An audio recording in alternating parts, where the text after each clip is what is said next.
Hello all, welcome to another class of Financial Markets and Services. So നമ്മളിപ്പോൾ discuss ചെയ്തുകൊണ്ടിരിക്കുന്നത് മണി മാർക്കറ്റിനെ കുറിച്ചിട്ടാണ് അല്ലേ. ഇപ്പോൾ ഷോർട്ട് ടേം ഫണ്ട്സിന്റെ മാർക്കറ്റാണ് മണി മാർക്കറ്റ് എന്ന് എല്ലാവർക്കും അറിയുന്ന കാര്യമാണ്. ഇന്ന് നമ്മൾ ഡിസ്കസ് ചെയ്യാൻ പോകുന്നത് മണി മാർക്കറ്റിന്റെ കോമ്പോസിഷൻസിനെ കുറിച്ചിട്ടാണ്. So composition of money market എന്ന് വെച്ചിട്ടുണ്ടെങ്കിൽ മണി മാർക്കറ്റിന്റെ എലമെന്റ്സ് എന്തൊക്കെയാണ് അല്ലെങ്കിൽ അതിന്റെ കോമ്പോണൻസ് എന്തൊക്കെയാണെന്നുള്ളതാണ്. മണി മാർക്കറ്റ് എന്ന് പറയുന്നത് ഹെട്രോജീനിയസ് മാർക്കറ്റാണ്. എന്താന്ന് വെച്ചിട്ടുണ്ടെങ്കിൽ ഒരു മാർക്കറ്റിനെ വിവിധ സെഗ്മെന്റ്സ് ആയിട്ട് സബ് ഡിവൈഡ് ചെയ്യാൻ സാധിക്കുമെങ്കിൽ അത്തരത്തിലുള്ള മാർക്കറ്റിനെയാണ് നമ്മൾ ഹെട്രോജീനിയസ് മാർക്കറ്റ് എന്ന് പറയുന്നത്. അതായത് ഡിഫറെന്റ് നീഡ്സോട് കൂടിയിട്ടുള്ള ഡിഫറെന്റ് ബയേഴ്സ് അല്ലെങ്കിൽ ഡിഫറെന്റ് ബോറോവേഴ്സ് ഡിഫറെന്റ് ലെൻഡേഴ്സിന്റെ ഒക്കെ കൂടി ഒരു കോമ്പിനേഷനെയാണ് നമ്മൾ ഹെട്രോജീനിയസ് മാർക്കറ്റ് എന്ന് പറയുന്നത്. സെയിം മൈൻഡും സെയിം നീഡും ഉള്ള സെയിം ടൈപ്പ് ഓഫ് ബയേഴ്സും അങ്ങനത്തെ ഒരു നാച്ചുറൽ അല്ല ഹെട്രോജീനിയസ് മാർക്കറ്റ് ഉണ്ടാവുക. എല്ലാം ഡിഫറെൻ്റ് ആയിരിക്കും. അതേപോലെ തന്നെ ആ ഡിഫറെൻറ്റ് നീഡുള്ള വ്യക്തികൾ ഉണ്ടാവുന്നത് കൊണ്ട് തന്നെ ഡിഫറെൻറ്റ് ടൈപ്സ് ഓഫ് മാർക്കറ്റ്സ് ഉണ്ടാകും. മാർക്കറ്റിനെ തന്നെ നമുക്ക് സബ് ഡിവിഷൻ കൊണ്ടുവരാൻ സാധിക്കും. അത്തരത്തിലുള്ള മാർക്കറ്റിനെയാണ് ഹെട്രോജീനിയസ് മാർക്കറ്റ് എന്ന് പറയുന്നത്. And call money market is a heterogeneous market. തീർച്ചയായിട്ടും ആ രീതിയിലുള്ള ഒരു മാർക്കറ്റാണ് കോൾ മണി മാർക്കറ്റ് എന്ന് പറയുന്നത്. കാരണം ഇതിന് ഒരുപാട് സബ് ഡിവിഷൻസ് ഉണ്ട് അല്ലെങ്കിൽ ഒരുപാട് സബ് മാർക്കറ്റ്സ് ഉണ്ട്. കോൾ മണി മാർക്കറ്റിനെ നമുക്ക് വിവിധ സബ് മാർക്കറ്റ്സിന്റെ ഒരു കോമ്പിനേഷൻ ആണ് അല്ലെങ്കിൽ സെറ്റ് ആണെന്ന് പറയാൻ സാധിക്കും. അപ്പൊ ഏതൊക്കെയാണ് ആ സബ് ഡിവിഷൻസ് അല്ലെങ്കിൽ സബ് മാർക്കറ്റ്സ് എന്നാണ് നമ്മളിപ്പോൾ ഡിസ്കസ് ചെയ്യാൻ പോകുന്നത്. അതിനെയാണ് നമ്മളുടെ കോമ്പോണൻസ് എന്നോ അല്ലെങ്കിൽ കോമ്പോസിഷൻസ് എന്നോ നമ്മൾ പറയപ്പെടുന്നത്. അപ്പൊ നമുക്ക് നോക്കാം what are the elements of money market or what are the sub markets of money market. First of all, call money market. Second one, commercial bill market. Third one, treasury bill market. Fourth, loan market. And last one, acceptance market. So these are all are the five elements of money market. അപ്പോൾ നമ്മളിപ്പോൾ discuss ചെയ്യാൻ പോകുന്നത് call money മാർക്കറ്റിനെ കുറിച്ചിട്ടാണ്. Okay, so let start. Call money market.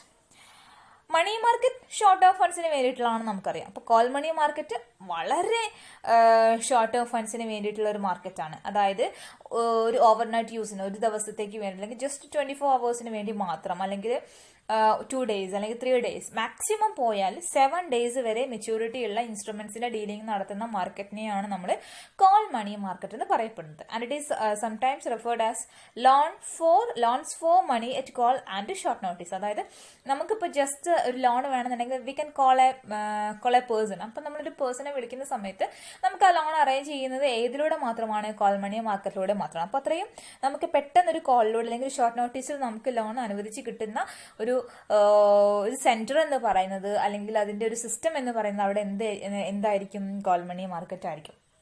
And it can be recalled on demand or at the shortest possible notice. അതായത് suppose ഞാനിപ്പോൾ എൻ്റെ കയ്യിലിപ്പോൾ ഒരു ഫണ്ട് ഉണ്ട്, എക്സസ് എമൗണ്ട് ഉണ്ട്, ഞാനത് കോൾ മണി മാർക്കറ്റിൽ ലെൻഡ് ചെയ്ത് കൊടുത്തു അല്ലെങ്കിൽ ഞാനത് ഇൻവെസ്റ്റ് ചെയ്ത് വിചാരിക്കും. അപ്പോൾ ഏതോ ഒരു പാർട്ടിക്ക് ഞാനത് ലെൻഡ് ചെയ്ത് കൊടുത്തു. അപ്പോൾ എനിക്ക് എപ്പോൾ വേണമെങ്കിലും അത് എന്ത് ചെയ്യാം? തിരിച്ചെടുക്കാം. ആ ഒരു പ്രത്യേകതയാണ് കോൾ മണി മാർക്കറ്റ് ഇൻസ്ട്രുമെന്റ്സിന് ഉണ്ടായിരിക്കുന്നത്. Call money market instruments can be recalled on demand. അതായത് ഞാൻ ആവശ്യപ്പെടുന്ന സമയത്ത്, ഞാൻ ഡിമാൻഡ് ചെയ്യുന്ന സമയത്ത് I can recall that instrument. എനിക്ക് ആവശ്യമുണ്ടെന്ന് തോന്നുകയാണെങ്കിൽ എനിക്കത് തിരിച്ചു വാങ്ങിക്കാം. അപ്പോൾ ആ ഒരു തിരിച്ചു വാങ്ങുന്ന സമയത്ത് അവിടെ വേറെ റെസ്ട്രിക്ഷൻസ് ഒന്നും ഉണ്ടാവത്തില്ല. ഞാൻ ഡിമാൻഡ് ചെയ്യുന്ന സമയത്ത് എനിക്ക് അതവിടെ കിട്ടും. Or at the shortest possible notice. അതായത് ഞാൻ എപ്പോൾ ആവശ്യപ്പെടുന്നു അല്ലെങ്കിൽ എപ്പോൾ ഞാൻ ഡിമാൻഡ് ചെയ്യുന്നു അത് അവിടെ കിട്ടും എന്നുള്ളതാണ് കോൾ മണി മാർക്കറ്റ് ഇൻസ്ട്രുമെന്റ് ഏറ്റവും പ്രധാനപ്പെട്ട പ്രത്യേകത എന്ന് പറയുന്നത്.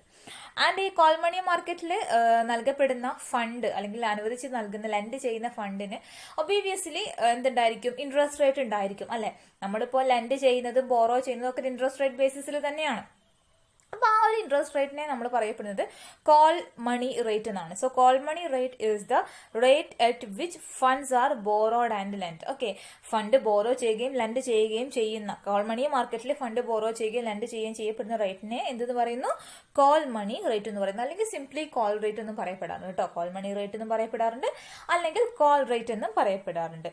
ആൻഡ് ഈ ഒരു കോൾ മണി മാർക്കറ്റിൽ നമ്മൾ ഫണ്ട് ബോറോ ചെയ്യുക ലെൻഡ് ചെയ്യുന്ന സമയത്ത് സാധാരണഗതിയിൽ നമ്മൾ ലോണിനൊക്കെ കൊടുക്കുന്ന ഒരു കൊളാട്രൽ സെക്യൂരിറ്റീസ് സാധാരണഗതിയിൽ കാണപ്പെടാറില്ല അല്ലെ. നമ്മളിപ്പോൾ ലോണൊക്കെ എടുക്കുന്ന സമയത്ത് നമ്മൾ സെക്യൂരിറ്റീസ് കൊടുക്കും അല്ലെ, ഒരു ഈട് വസ്തു കൊടുക്കില്ല. അങ്ങനത്തെ കാര്യങ്ങളൊന്നും സാധാരണഗതിയിൽ മണി മാർക്കറ്റിൽ കോൾ മണി മാർക്കറ്റിൽ കാണപ്പെടാറില്ല. അപ്പോൾ ഇത്രയുമാണ് കോൾ മണി മാർക്കറ്റിന്റെ കാര്യം പറയാനുള്ളത്. വളരെ ഷോർട്ട് ടേമിലേക്ക് വേണ്ടിയിട്ട് നമ്മൾ ഫണ്ട് ലെൻഡ് ചെയ്യുക ബോറോ ചെയ്യുകയും ചെയ്യുന്നത് എന്തിലൂടെ ആയിരിക്കും?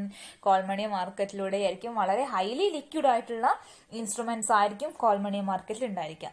സോ ഇനി നമുക്ക് നോക്കാം features of call money market. Call money മാർക്കറ്റിന്റെ ഫീച്ചേഴ്സ് പറയുകയാണെങ്കിൽ ഏറ്റവും പ്രധാനപ്പെട്ട കാര്യം ഇപ്പോൾ ബാങ്കുകൾക്കോ അല്ലെങ്കിൽ മറ്റേതെങ്കിലും ഇൻസ്റ്റിറ്റ്യൂഷൻസിനോ അവരുടെ ഡേ ടു ഡേ ആക്ടിവിറ്റീസിൽ ഫണ്ട് ഡെഫിസിറ്റ് ഉണ്ടാവുകയാണ്, അല്ലെങ്കിൽ ഡേ ടു ഡേ ആക്ടിവിറ്റീസിൽ അവർക്ക് ഒരുപാട് സർപ്ലസ് ഉണ്ടാവുകയാണ്, ഫണ്ട് സർപ്ലസ് ഉണ്ടാവുകയാണ്, അവർ പ്രതീക്ഷിച്ചതിനേക്കാൾ കൂടുതൽ തുക കിട്ടി അല്ലെങ്കിൽ പ്രതീക്ഷിക്കുന്നതിനേക്കാൾ കുറവ് തുക കിട്ടി, അങ്ങനത്തെ ഒരു കാര്യങ്ങളൊക്കെ ആണെന്നുണ്ടെങ്കിൽ അത് ഒന്ന് മീറ്റ് ചെയ്യാൻ വേണ്ടിയിട്ട്. ഇപ്പോൾ കുറച്ച് തുകയാണ് കിട്ടിയതെങ്കിൽ ആ ഒരു day to day requirements fulfil ചെയ്യാൻ എമൗണ്ട് പോരാന്ന് തോന്നുവാന്നുണ്ടെങ്കിൽ, സഫീഷ്യന്റ് അല്ലാന്ന് തോന്നുവാന്നുണ്ടെങ്കിൽ they can approach call money market. അവർക്ക് ആവശ്യമായിട്ടുള്ള ഫണ്ട് അവിടെ നിന്ന് ബോറോ ചെയ്യാം.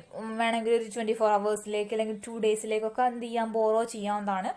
ഇനി അതേപോലെ തന്നെ സർപ്ലസ് മണിയാണ് ഉള്ളതെങ്കിൽ ബാങ്കുകൾക്കോ അല്ലെങ്കിൽ ഇൻസ്റ്റിറ്റ്യൂഷൻസിനോ സർപ്ലസ് എമൗണ്ട് ആണ് ഉള്ളതെങ്കിൽ അവർക്ക് എന്ത് ചെയ്യാം, ലെൻഡ് ചെയ്യാം. അല്ലെ, they can lend the fund to others, അല്ലെ മറ്റുള്ളവർക്ക് കുറച്ച് സമയത്തേക്ക് എന്ത് ചെയ്യാം, ലെൻഡ് ചെയ്ത് കൊടുക്കാവുന്നതാണ്. അത് ഒന്നാമത്തെ കാര്യം. രണ്ടാമത്തത് കൊമേഴ്ഷ്യൽ ബാങ്ക്സിനും അതേപോലെ തന്നെ കോപ്പറേറ്റീവ് ബാങ്ക്സിനും അതേപോലെ തന്നെ പ്രൈമറി ഡീലേഴ്സിനും ഒക്കെ എന്ത് ചെയ്യാവുന്നതാണ്,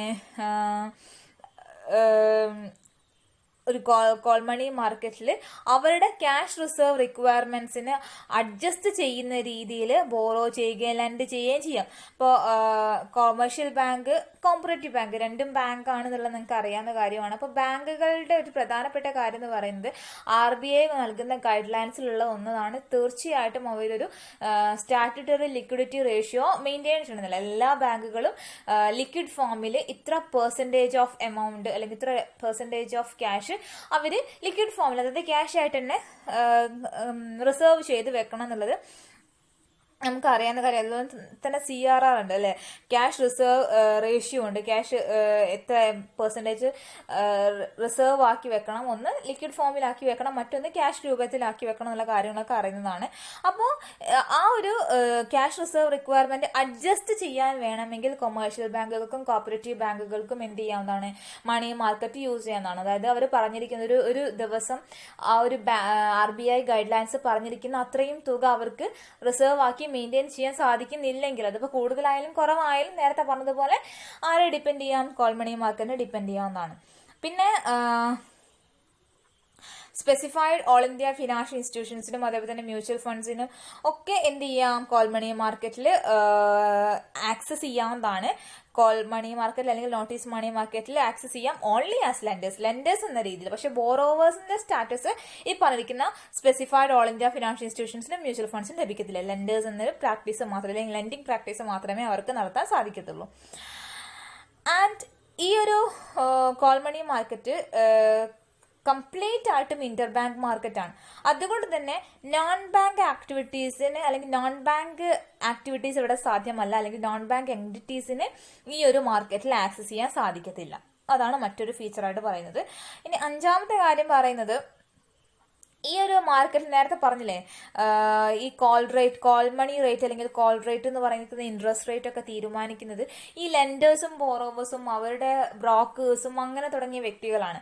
അതായത് ആ റേറ്റ്, എത്ര റേറ്റിന് ലെൻഡ് ചെയ്യണം അല്ലെങ്കിൽ എത്ര റേറ്റിന് ബോറോ ചെയ്യണം എന്നൊക്കെ ആ കസ്റ്റമേഴ്സ് അല്ലെങ്കിൽ ആ പാർട്ടീസ് ആണ് ഫിക്സ് ചെയ്യുന്നത്. So interest rate in the call money or notice money markets are market determined, market തീരുമാനിക്കുന്നതാണ്. അപ്പോൾ അത് മാർക്കറ്റ് കണ്ടീഷൻസ് മാറുന്നതിനനുസരിച്ച് അത് ചേഞ്ച് ചെയ്തുകൊണ്ടേയിരിക്കും. അത് മറ്റൊരു വ്യക്തിയെ അല്ലെങ്കിൽ ഒരു വ്യക്തിക്കോ അല്ലെങ്കിൽ ഒരു സ്ഥാപനത്തിനോ നേരിട്ട് ഇൻഫ്ലുവൻസ് ചെയ്യാൻ സാധിക്കില്ല. അത് മാർക്കറ്റ് നിശ്ചയിക്കുന്ന റേറ്റ് ആയിരിക്കും.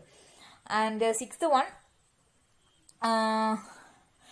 in view of the short tenor of such transaction, both borrowers and the lenders are required to have a current account with the RBI. അതായത് വളരെ ചുരുക്കകാലത്തേക്കുള്ള ഇത്തരത്തിലുള്ള ട്രാൻസാക്ഷൻസിന് ബോറോവേഴ്സും അതേപോലെ തന്നെ ലെൻഡേഴ്സിനും RBI ആയിട്ട് ഒരു കറണ്ട് അക്കൗണ്ട് ഉണ്ടാവണം എന്നുള്ളതൊരു കാര്യമാണ്. അതാണ് കോൾ മണി മാർക്കറ്റിലെ മറ്റൊരു പ്രത്യേകതയായിട്ട് പറയുന്നത്.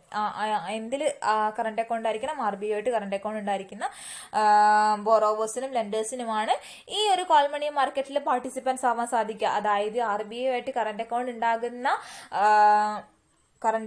ഉണ്ടാകുന്ന ലെൻഡേഴ്സ്, ബോറോവേഴ്സ് എന്ന് പറയുന്നത് ആരായിരിക്കും, ബാങ്കുകളായിരിക്കും അല്ലെ, കൊമേഴ്ഷ്യൽ ബാങ്കുകൾ, കോപ്പറേറ്റീവ് ബാങ്കുകൾ, അതേപോലെ തന്നെ financial institutions, mutual fund units, അതേപോലെ തന്നെ പ്രൈമറി ഡീലേഴ്സ് തുടങ്ങിയവർക്ക് മാത്രമാണ് കോൾ മണി മാർക്കറ്റിൽ പാർട്ടിസിപ്പേറ്റ് ചെയ്യാൻ സാധിക്കുക, അല്ലെങ്കിൽ അവർക്ക് മാത്രമാണ് ബോറോയിങ് ആൻഡ് ലെൻഡിങ് പ്രാക്ടീസസ് നടത്താൻ സാധിക്കുക. And last feature, it serve as an outlet for deploying funds on short term basis to the lenders having steady inflow of funds. അതായത് ഈ കോൾ മണി മാർക്കറ്റിലൂടെ ഫണ്ട് നൽകുന്നത്, ഷോർട്ട് ടേം ബേസിസിൽ fund നൽകപ്പെടുന്നത് ഒരു steady inflow of funds ഉള്ളവർക്കായിരിക്കും.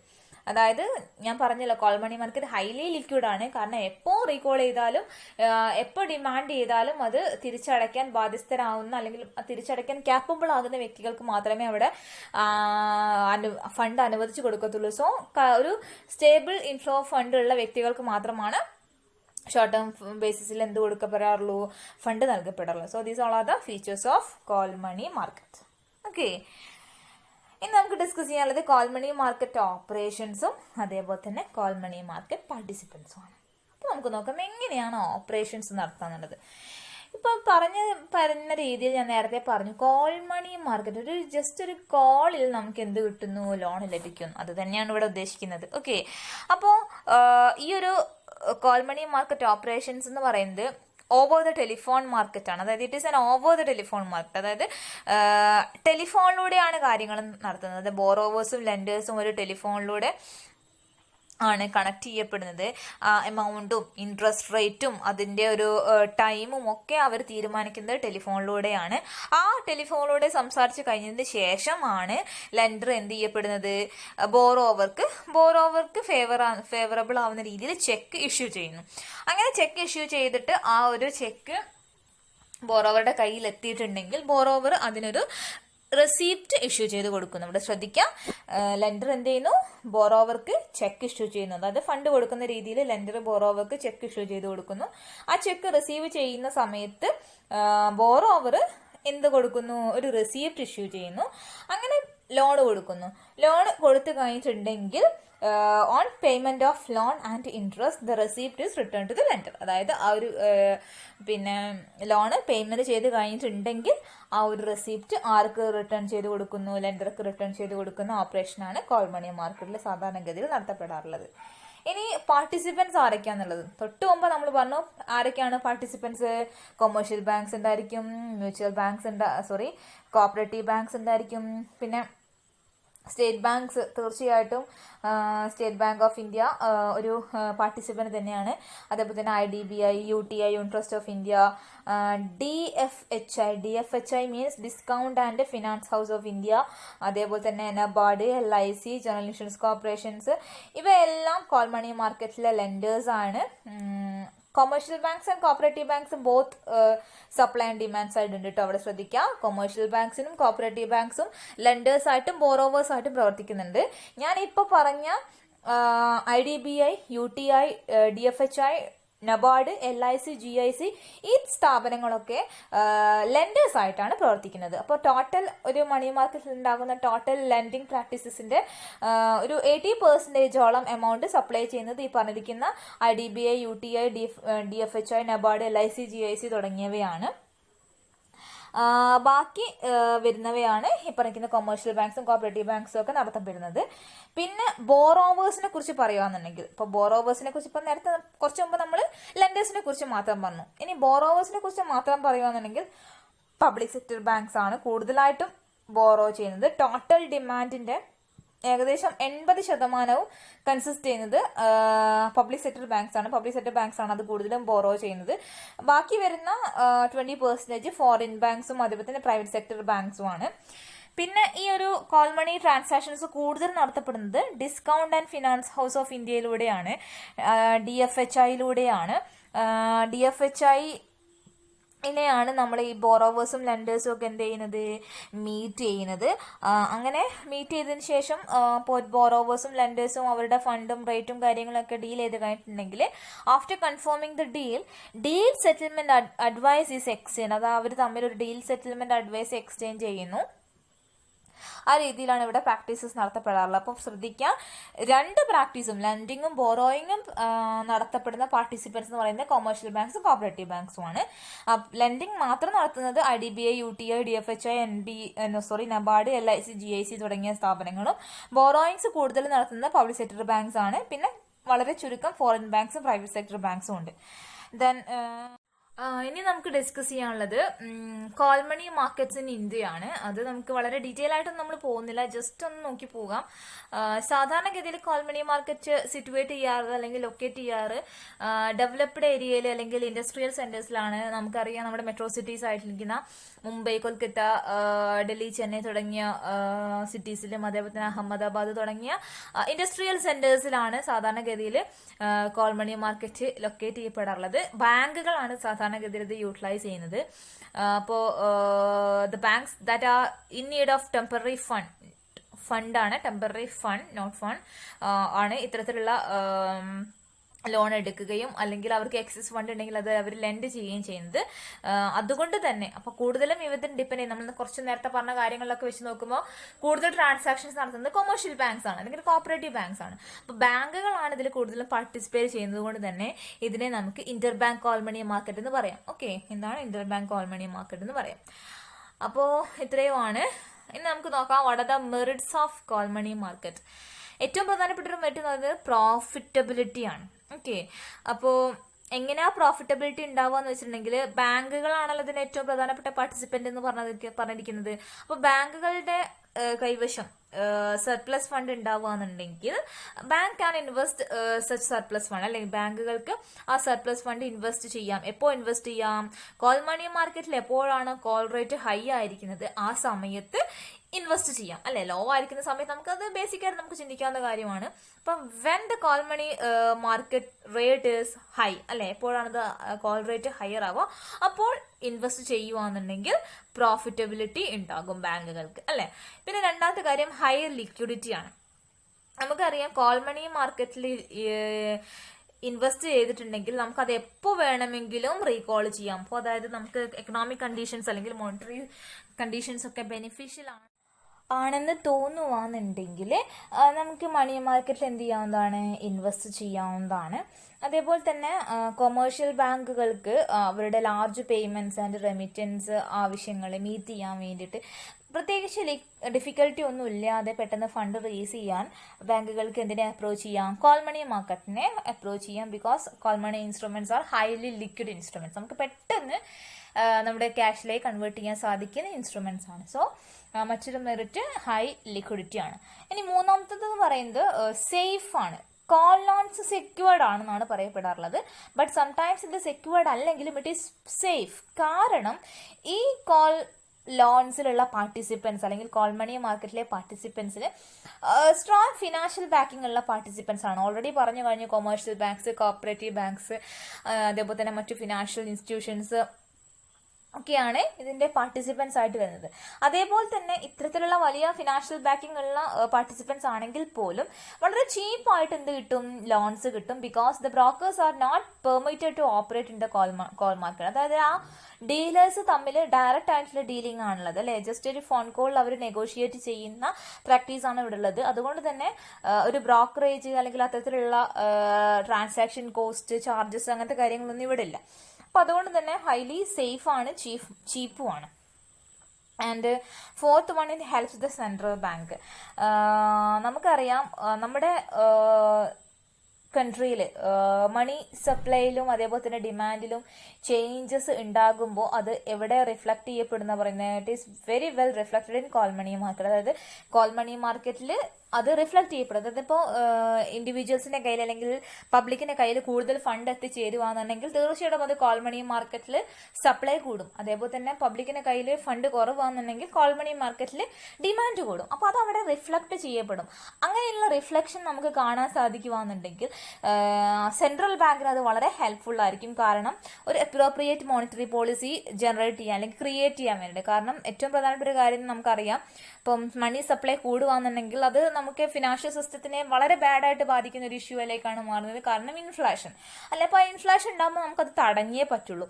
അത് തടയുന്നത് monetary policy അല്ലെങ്കിൽ മോണിറ്ററി പോളിസിയുടെ ടൂൾസും ടെക്നിക്സും ഒക്കെ ഉപയോഗിച്ചിട്ടാണ്. അപ്പം അങ്ങനെ ചെയ്യണമെങ്കിൽ സെൻട്രൽ ബാങ്ക് അതിനനുസരിച്ചിട്ടുള്ള പ്ലാൻസും ആക്ഷൻസും തയ്യാറാക്കണം. അപ്പോൾ തയ്യാറാക്കണമെങ്കിൽ അതിന്റെ റിഫ്ലക്ഷൻ നമുക്ക് കിട്ടണം. അത് നമുക്ക് കിട്ടുന്ന എന്തിലൂടെ ആയിരിക്കും? കോൾ മണി മാർക്കറ്റിലൂടെ ആയിരിക്കും. സോ അതുവഴി നമുക്ക് പറയാൻ സാധിക്കും it helps the central bank. മറ്റൊരു കാര്യം എന്ന് പറയുന്നത്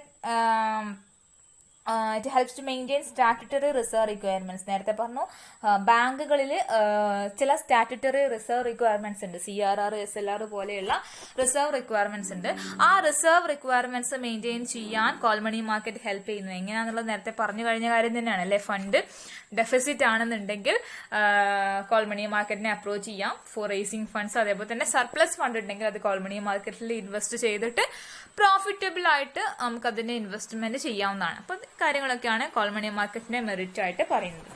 ഇനി ഡീമെറിറ്റ് പറയുകയാണെന്നുണ്ടെങ്കിൽ it is confined to big cities. നേരത്തെ തന്നെ പറഞ്ഞു കോൾ മണി മാർക്കറ്റ് ഇന്ത്യയിലെ കുറിച്ച് പറയുമ്പോൾ എല്ലായിടത്തും ഒന്നുമില്ല അല്ലെ. ഇൻഡസ്ട്രിയൽ സെന്റേഴ്സിന് അല്ലെങ്കിൽ വളരെ ഡെവലപ്ഡ് ആയിരിക്കുന്ന സിറ്റീസിൽ മാത്രമാണ്. അതാണ് ഒന്നാമത്തെ ഡീമെറിറ്റ്. രണ്ടാമത്തെ ലാക്ക് ഓഫ് ഇന്റഗ്രേഷൻ, പ്രോപ്പർ ആയിട്ടുള്ള ഇന്റഗ്രേഷൻ ഒന്നുമില്ല കോൾ മണി മാർക്കറ്റിലെ ഇൻസ്ട്രുമെന്റ്സും ഡീലിങ്ങും കാര്യങ്ങളും ഒക്കെ ആയിട്ട്. പിന്നെ call money rates are volatile in natural, പറഞ്ഞു കഴിഞ്ഞ കാര്യം. ഇറ്റ് ഈസ് മാർക്കറ്റ് ഡിറ്റർമിൻഡ് അല്ലെ. Call rates are market determined. അവിടെ പ്രത്യേകിച്ച് ഫിനാൻഷ്യൽ ഇൻസ്റ്റിറ്റ്യൂഷൻസിനോ മറ്റ് സ്ഥാപനങ്ങൾക്കോ അത് ഇൻഫ്ലുവൻസ് ചെയ്യാനോ ഒരു പരിധി വരെ അതിനെ സ്വാധീനിക്കാനൊന്നും സാധിക്കത്തില്ല. അപ്പോൾ money market rate, call money rate വളരെ വോളറ്റൈൽ ആണ് നമുക്ക് പറയാൻ സാധിക്കും. അത് എന്താ പറയാ, മണിയുടെ ഡിമാൻഡ് ആൻഡ് സപ്ലൈക്ക് അനുസരിച്ച് അത് വാരി ചെയ്തുകൊണ്ടേ ഇരിക്കും. അതിനെയാണ് വോളറ്റൈൽ എന്ന് പറയുന്നത്. വോളറ്റൈൽ എന്ന് വെച്ചാൽ ചേഞ്ചിങ് എന്നാണ് മീനിങ്. ദെൻ സ്മോൾ സൈസ്, അതായത് കോൾ മണി മാർക്കറ്റ് വളരെ സ്മോളർ ആണ് as compared to UK and US അല്ലെ. US-നെ UK-നെ കമ്പയർ ചെയ്ത് പോകുമ്പോൾ വളരെ സ്മോളർ ആണ്. ബിക്കോസ് അണ്ടർ ഡെവലപ്ഡ് ആണ് ഇപ്പോഴും നമ്മുടെ കോൾ മണി മാർക്കറ്റ്. കാരണം ഇന്ത്യയിലെ ബിൽ മാർക്കറ്റ് വളരെ അണ്ടർ ഡെവലപ്ഡ് ആണ്. അതുകൊണ്ട് തന്നെ then last one, commercial banks are not inclined to offer loans to brokers and dealers in bill and securities. ഇപ്പോഴും കൊമേഴ്ഷ്യൽ ബാങ്കുകൾ എന്ത് ചെയ്യാൻ ഇൻട്രസ്റ്റഡ് അല്ല. ബ്രോക്കേഴ്സിനും അല്ലെങ്കിൽ ഡീലേഴ്സിനും ബിൽസിലും സെക്യൂരിറ്റീസിലും ഒക്കെ ലോൺസ് ഓഫർ ചെയ്യാൻ ഇപ്പോഴും വിസമ്മതിക്കുന്നുണ്ട്. അതൊരു വലിയൊരു ഡീമെറിറ്റ് തന്നെയാണ്. ഇത്തരത്തിലുള്ളൊരു സിറ്റുവേഷൻ അല്ലെങ്കിൽ ഇത്തരത്തിലുള്ളൊരു പ്ലാറ്റ്ഫോം ഇന്ത്യയിൽ ഉണ്ടെങ്കിൽ പോലും പല കൊമേഴ്ഷ്യൽ സ്ഥാപനങ്ങളും എന്താ പറയുക ഇത്തരത്തില് ലോൺ ഓഫർ ചെയ്യാൻ ഇപ്പോഴും എന്ത് ചെയ്യുന്നുണ്ട്, വിസമ്മതിക്കുന്നുണ്ട്. അപ്പോൾ അതൊരു മറ്റൊരു ലിമിറ്റേഷൻ തന്നെയാണ്. കോൾ മണി മാർക്കറ്റിന്റെ ഗ്രോത്തിനെ ബാധിക്കുന്ന ഒരു ലിമിറ്റേഷൻ തന്നെയാണ്. അപ്പോൾ ഇത്രയൊക്കെയാണ് കോൾ മണി മാർക്കറ്റിന്റെ ഡീമെറിറ്റ് ആയിട്ട് പറയാനുള്ളത്. അപ്പോൾ കോൾ മണി മാർക്കറ്റ് ക്ലിയർ ആയി എന്ന് വിശ്വസിക്കുന്നു. Thank you.